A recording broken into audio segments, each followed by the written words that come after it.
านผู้ชมในวันที่21 พฤศจิกายน 2025 ที่ผ่านมาทานางฟางหงเอกอัครราชทูตจีนประจำสาธารณรัฐประชาธิปไตยประชาชนลาวได้ให้สัมภาษณ์ต่อสื่อมวลชนจีนและลาวเมื่อบ่ดนมานี้เกี่ยวกับเนื้อในจิตใจกองประชุมครบคณะครั้งที่ 4 ของคณะกรรมการศูนย์กลางพรรคคอมมิวนิสต์จีนสมัยที่20ที่หาก่อสำเร็จในท้ายเดือนตุลา 2025 ที่ผ่านมาซึ่งเนื้อในดังกล่าวได้แสดงให้เห็นถึงประวัติศาสตร์แผนการ 5 ปีของจีนที่เติบใหญ่และการพัฒนาของประเทศจีนใหม่ท่านนางฟังหงกล่าวว่ากองประชุมครบคณะครั้งที่ 4 ของคณะกรรมการศูนย์กลางพรรคคอมมิวนิสต์จีนสมัยที่20ได้จัดขึ้นที่นครปักกิ่งในท้ายเดือนตุลา 2025ได้ประสบผลสำเร็จอย่างสูงกองประชุมได้ทบทวนการดำเนินงานของแผนการ 5 ปีครั้งที่ 14และรับห้องเอาข้อเสนอสำหรับแผนการ 5 ปีครั้งที่ 15พร้อมทางวางวิสัยทัศน์สำหรับการพัฒนาของจีนใน 5 ปีต่อหน้าท่านทูตกล่าวว่าแผนการ 5 ปีแม่นส่วนสำคัญของการบริหารประเทศของพรรคคอมมิวนิสต์จีนและเป็นจุดแข็งของระบอบสังคมนิยมที่มีสีสันพิเศษของจีนตลอดระยะ 70 กว่าปีจีนสามารถสร้างสิ่งมหัศจรรย์ด้านการพัฒนาเศรษฐกิจและความมั่นคงของสังคมได้เนื่องจากการวางแผนอย่างต่อเนื่องและเป็นระบบจากแผนการ 5 ปีครั้งที่ 1 หาครั้งที่ 14ได้สืบต่อภารกิจการสร้างจีนให้เป็นประเทศสังคมนิยมที่ทันสมัยสามารถเว้าได้ว่าประวัติศาสตร์แผนการ 5 ปีของจีนก็คือประวัติศาสตร์การเติบใหญ่และการพัฒนาของประเทศจีนใหม่ท่านทูตยังได้กล่าวถึงการร่วมมือลาวจีนในด้านการวางแผนการพัฒนาลาวเริ่มนำใช้แผนพัฒนาเศรษฐกิจสังคมแบบ 5 ปีตั้งแต่ปี 1981 โดยแผนการครั้งที่ 9 กำลังจะสิ้นสุดลงในปีนี้ในปีหน้ากองประชุมใหญ่ครั้งที่ 12 ของพรรคประชาชนปฏิวัติลาว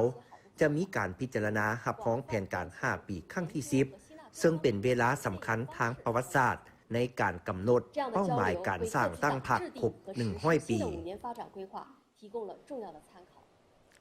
ท่านผู้ชมจันที่ไปติดตามรับชมสถานการณ์ข่าวที่เกิดขึ้นอยู่ต่างประเทศข่าวกีฬาและพยากรณ์อากาศตามลำดับ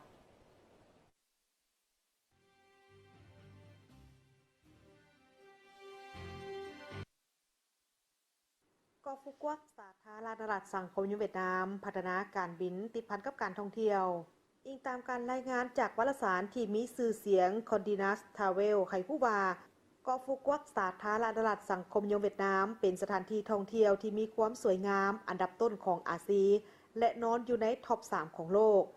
ปัจจุบันเกาะแห่งนี้กำลังพัฒนาการขนส่งทางอากาศที่ติดพันกับการท่องเที่ยวซึ่งในนั้นสายการบินที่มีชื่อว่าดาวงอกได้มาลงทุนเข้าใส่ขบวนการบินอย่างลงลายและประกอบส่วนนับเอาเกาะฟุกวักกลายเป็นศูนย์กลางการเชื่อมโยงการท่องเที่ยวเศรษฐกิจระดับภาคพื้นและสากลอิงตามการรายงานยังให้ผู้ตื่นอีกว่าภายในเวลา9 เดือนต้นปี 2025 แหล่งท่องเที่ยวฟุกวักได้ต้อนรับนักท่องเที่ยวหลายกว่า 6.5 ล้านเถื่อคนสร้างรายรับจากการท่องเที่ยวบรรลุได้หลายกว่า 31,100 ตื้อดงเพื่อเป็นการดึงดูดนักท่องเที่ยวให้นับมือนับหลายขึ้นเติมอีก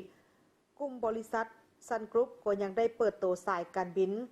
ซันฟูคัสแอร์เวย์ซึ่งนี่ก็ได้มีเส้นทางบินสู่บรรดานครใหญ่เช่นนครหลวงฮานอยนครโฮจิมินห์ดานังกามแทงและยังมีเส้นทางบินสากลสู่สาธารณรัฐเกาหลีสาธารณรัฐประชาชนจีนสิงคโปร์และบรรดาตลาดอื่นๆอีกในปี 2027 ที่จะมาถึงนี้เกาะฟุกวักของสาธารณรัฐสังคมเวียดนามจะเป็นสถานที่จัดของประชุมเอเปก 2027 ซึ่งจะได้ต้อนรับผู้แทนจาก21 ประเทศสมาชิกประมาณ 12,000 คนฉะนั้นการปรากฏตัวของสายการบินดาวงอกถือว่าเป็นการยืนยันถึงฐานะบทบาทเกาะฟุกวักเป็นศูนย์กลางการท่องเที่ยวกองประชุมและเศรษฐกิจใหม่ของภาคพื้นประกอบส่วนสร้างท่าแหงขยายตัวให้แก่แขนงการท่องเที่ยวของสาธารณรัฐสังคมเวียดนามเติมอีก